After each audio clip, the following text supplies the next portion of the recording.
So the answer is 1961. Yes, Yuri Gagarin became the first human being to go into space in 1961. What? And we'll get back to that in a moment. But right now, we're flying across a particular country. Australia. And this is a particular city. Perth, yes, the city of lights. And then if we go across the Great Australian Bight, we end up at another city. Does anyone know what this is?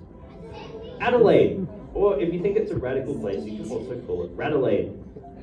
It's also the home of the recently created Australian Space Agency. And then, if we keep going further east again, there are a few more cities, but nobody cares about those.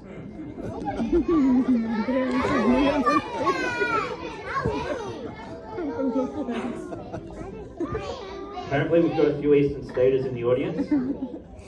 Welcome to our WA hospitality.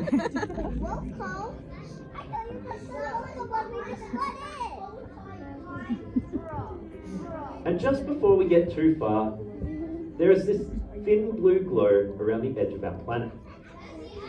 The atmosphere, a thin layer of gas that helps keep us alive.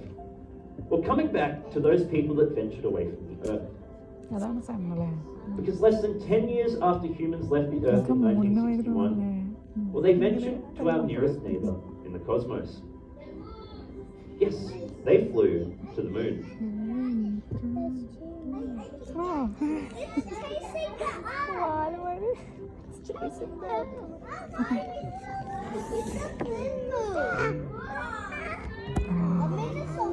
Between 1969 and 1972, 24 human beings flew to the moon, and 12 walked upon its surface.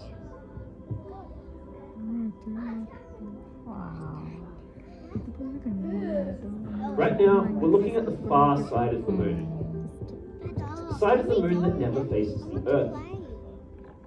Now, you might have heard of it referred to as the dark side of the moon. Thank you very much, Pink Floyd, but that's not particularly accurate. You see, just because it's the far side that doesn't reach us, it's often still sunlit depending on the phase of the moon. But then, as we come around the front of the moon, to the area, the side that faces Earth, you will see some interesting numbers. Every one of those S's is a robot, but every one of those whole numbers, without a letter, is a place where human beings actually landed, where people actually walked. And then in 1972, humans took off from the moon for the last time. And at the end of this year, it will have been 50 whole years since any human beings were on the moon. But despair not, because you live in exciting times. For the first time in half a century, genuine attempts are being made to build the rockets and the spacecraft, which will hopefully take us not just back to the moon, but even further. When we fly to space, how do we get there? On a rocket.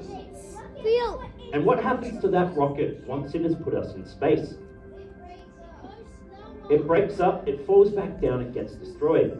The most expensive technical vehicles our species has ever built have been single use. But that's changing. This is a barge in the middle of the ocean, in the middle of nowhere. And that is a rocket that's just come back from space.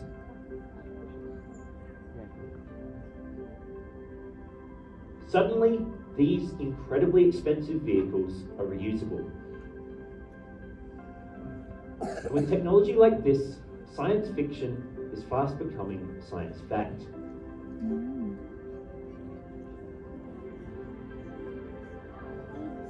And if you could choose, where would you go? Sun. You would go into the sun. I'm not sure that's a good idea.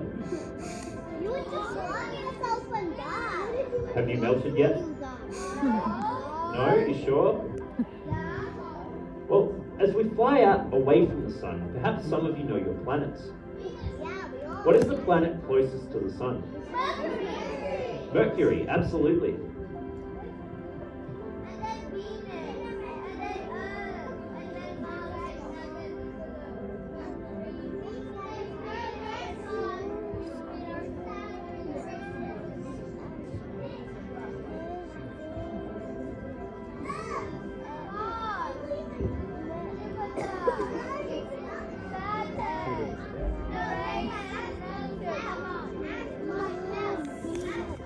Well, we could keep going, but there is a planet here that some of you might find a little bit interesting. You see, if humans venture